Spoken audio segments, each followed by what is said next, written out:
నమస్తే, నా పేరు డాక్టర్ మురళీధర్ పెండియాల. సో ఈరోజు కాన్సెప్ట్ ఏంటంటే, మనకి ప్రజెంట్ ఇప్పుడు ఎలక్షన్ టైం కదా.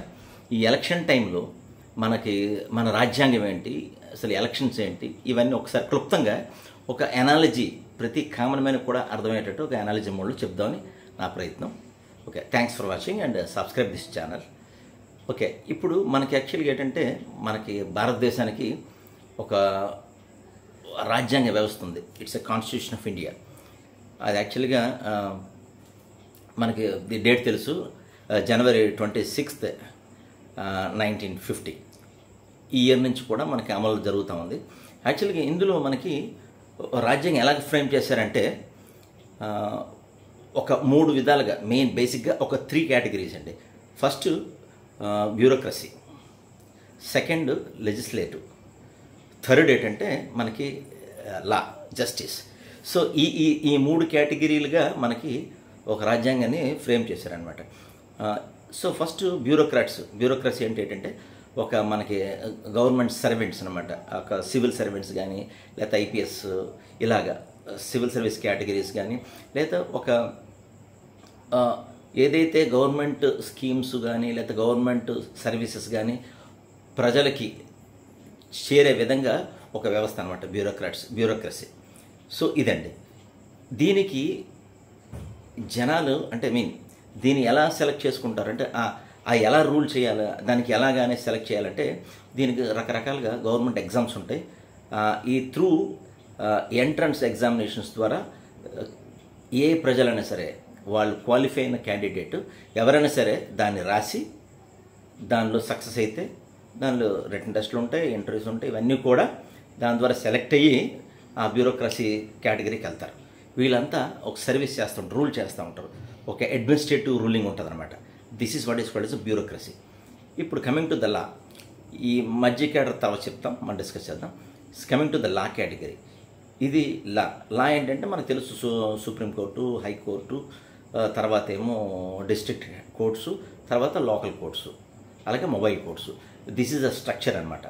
ఈ విధంగా మనకి లా ఉంటుంది. సో దీనికి ఎలా ఎంటర్ అవుతాం ఇందులోకి అంటే, దానికి కూడా డిఫరెంట్ ఎగ్జామ్స్ ఉంటాయి. లా ప్రాక్టీస్ చేస్తారు. కొంతమంది హైకోర్టులో చేయొచ్చు, కొంతమంది సుప్రీంకోర్టులో చేయొచ్చు.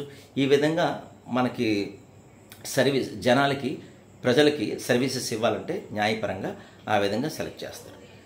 ఇప్పుడు ఈ రెండింటికి మించి ఏంటంటే మనకి మూడోది ఏంటంటే, అదేంటే లెజిస్లేటివ్.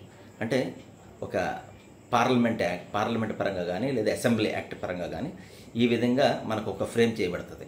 సో దీన్ని ఎలా సెలెక్ట్ చేస్తాం అనేది మనందరికీ తెలుసు. జనరల్గా మనం ఓటు వేసి మన నాయకుల్ని, ఇక్కడ ఈ కేటగిరీ ఎలా ఉంటుందంటే, ప్రైమ్ మినిస్టర్, తర్వాత ఎంపీస్, తర్వాత ఏమో ఎంపీస్ రాజ్యసభ, అలాగే ఎమ్మెల్యేస్, అలాగే ఎమ్మెల్సీస్ శాసనసభ పక్షం, శాసన మండలి అనమాట. ఈ విధంగా ఉంటుంది దీని యొక్క స్ట్రక్చర్. ఓకే, ఇదేంటంటే జనరల్గా మనం ఓటు వేసి చేస్తాం.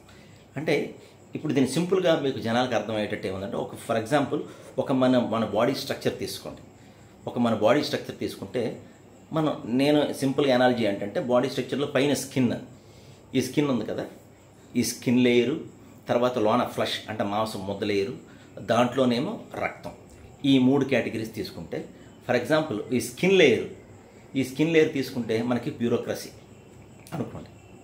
ఓకే, తర్వాత ఈ మాంసపు ముద్ద అని తీసుకుంటే దీన్నేమో మనం ఒక లెజిస్లేటివ్ మోడల్ అనుకుంటే, ఈ బ్లడ్ ఇవన్నీ ఉన్నాయి కదా, ఫ్లో ఆఫ్ బ్లడ్ ఇవన్నీ కూడా జస్టిస్ అనుకోండి. ఓకేనా. సో ఈ మనకి సంబంధించిన ఈ 3 కూడా ఇవి ఏంటంటే, 3 దానికి కనెక్టివిటీగా కనబడవు. There is no physical structure డీవియేషన్లా కనబడదు. ఎందుకంటే స్కిన్ మాంసం ముద్ద కలిసే ఉంటాయి. అలాగే ఆ స్కిన్లో బ్లడ్ ఉంటుంది. ఈ 3 కూడా ఇంటర్నల్ లింకింగ్ ఉంటాయి. అలాగే మన కాన్స్టిట్యూషన్ ఆఫ్ ఇండియా కూడా ఈ 3 కూడా బ్యూరోక్రసీ, లెజిస్లేటివ్ అండ్ జస్టిస్, ఈ లా అనమాట. ఈ 3 కూడా ఇంటర్నల్గా ఉంటాయి.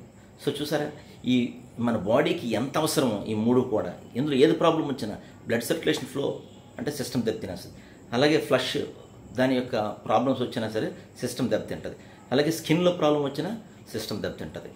అలాగే మనకి ఎలాగైతే మనిషికి సంబంధించిన ఈ 3 మేజర్ థింగ్స్ కూడా ఉన్నాయో, ఇంటర్ కనెక్టివిటీ, అలాగే మన రాజ్యాంగంలో కూడా ఈ 3 ఇంటర్నల్గా కనెక్టివిటీ ఉంది. సో అంటే ఇప్పుడు దీని మీనింగ్ ఏంటంటే మనం బ్యూరోక్రాట్స్ సెలెక్ట్ చేయాలంటే దానికి క్వాలిటీ ఆఫ్ ఎడ్యుకేషన్ ఉండాలి, క్వాలిటీ ఆఫ్ మైండ్ సెట్ ఉండాలి. అవన్నీ త్రూ రిటన్ టెస్ట్లు, entrance examinations, there is some screen test ఉంది, దాంట్లో సెలెక్ట్ చేస్తాం. అలాగే లా టెస్ట్ అంటే మీన్స్ థర్డ్ కేటగిరీ, అదేంటే లా జస్టిస్. దీనికి కూడా కొంత ఎక్స్పీరియన్స్ అయ్యి లాయర్లు ఎంత ఎక్స్పీరియన్స్, కేసెస్ ఇవన్నీ డిస్కస్ చేసుకొని ఎక్స్పీరియన్స్ సంపాదించి హైకోర్టు, సుప్రీంకోర్టు, జిల్లా కోర్టులు ఈ విధంగా సెలెక్ట్ అవుతారు. ఓకేనా? బట్ ఈ మధ్య కేటగిరీ ఉంది చూసారు, ఈ లెజిస్లేటివ్, దీన్ని ఈవెన్ ఇండియాలో ప్రతి పౌరుడు కూడా ఎలిజిబిలిటీ ఉందంటే. సో ఫస్ట్ దానికి ఎలిజిబిలిటీ తక్కువ, క్వాలిఫికేషన్ కావాలా. మూడోది జస్టిస్, దానికి కూడా క్వాలిఫికేషన్ కావాలి. బట్ దీని క్వాలిఫికేషన్ ఏంటంటే just he's a Indian citizen అయి ఉండాలంటే. సో చూసారు చాలా వాల్యూ అనమాట. ప్రతి మనిషి కూడా is eligible to that legislative category. So అందుకే ఇదంతా చెప్పడానికి కారణం ఏంటంటే ఈ ప్రతి మనిషి కూడా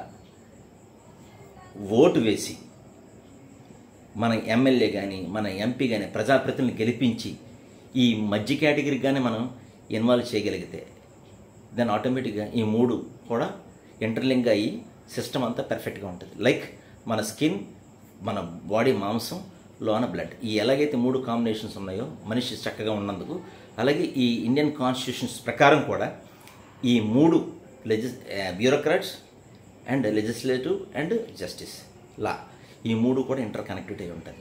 సో ఈ ఫస్ట్ కేటగిరీ లాస్ట్ కేటగిరీకి కూడా there is qualifications for the మనిషి, మ్యాన్ కైండ్కి, ఇండియన్ సిటిజన్కి. బట్ ఈ మధ్య కేటగిరీ లెజిస్లేటివ్ సెలక్షన్స్కి ప్రతి పౌరుడు కూడా ఒక ఓటు ద్వారా సెలెక్ట్ చేసి అంత కెపాసిటీ ఉందండి. సో అందుకే ఎలక్షన్స్ దగ్గరికి వస్తున్నాయి కాబట్టి దయచేసి అందరూ కూడా ఓట్లో పార్టిసిపేట్ చేయండి, ఓట్ చేయండి. మీకు నచ్చిన వ్యక్తికి మీరు ఆలోచించి డెసిషన్ తీసుకోండి. Right. Thanks for watching my channel.